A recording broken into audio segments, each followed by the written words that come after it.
Yes, there really is such a thing as healthy chocolate cake, and you can call this cake healthy because there's zero butter or oil in this recipe. It's so light on carbs and sugar, and it delivers 7 grams of protein per slice.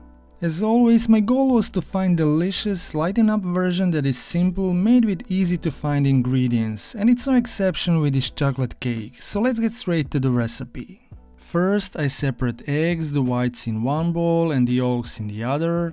Eggs will help bind everything together and also make the cake rise a bit. You need to beat the egg whites really well and you're looking for stiff peaks because the cake structure relies on the whipped egg whites. Now to the yolks I add sweetener, maple syrup or honey, and 3 tablespoons will be enough. And also some applesauce, which adds moisture without adding any oil to the mixture. But the hero of this recipe is creamy protein-packed ricotta cheese. It's one of my favorite soft cheeses, it's great in many sweet recipes and it's naturally low in fat with just 7.9 grams of fat per serving, which is 5 times less than cream cheese. And I add melted and cool dark chocolate, and I want to use some good stuff here. The ricotta provides all the creaminess and the chocolate adds an extra richness to the cake. I use both dark chocolate and cocoa powder for even more chocolate flavor, and also I use just a tiny amount of homemade oat flour for a little more texture. Mix everything to combine and you're done with the mixer. As I said, this cake relies on eggs, so do this gently. First add about 1/3 of the egg whites and stir in with a spatula. You don't want to lose the air bubbles. Then fold in the rest without overmixing the batter.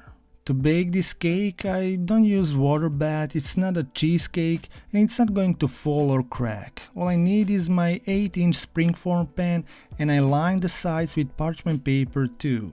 Now pour the batter into prepared pan. The cake batter shouldn't be runny. Smooth the top and place in the oven for 15 minutes. I bake at lower temperature for longer, you'll have a better texture this way. Well done, you've just made a healthy chocolate cake.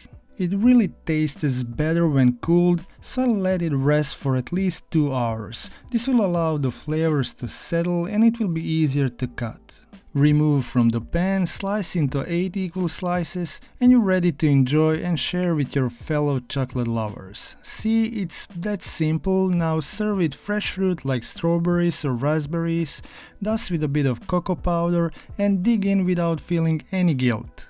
You'll love how rich in flavor this cake is. It's silky smooth in texture, super chocolatey but still really light. After all, it's skinny chocolate cake and it will satisfy your chocolate cravings anytime. But if you don't want to turn your oven, you can make this no-bake chocolate cake. It's super creamy and delicious and it's made with only 3 easy to find ingredients. Check out that recipe now. Thank you so much for watching. See you in another video. Stay healthy, stay happy.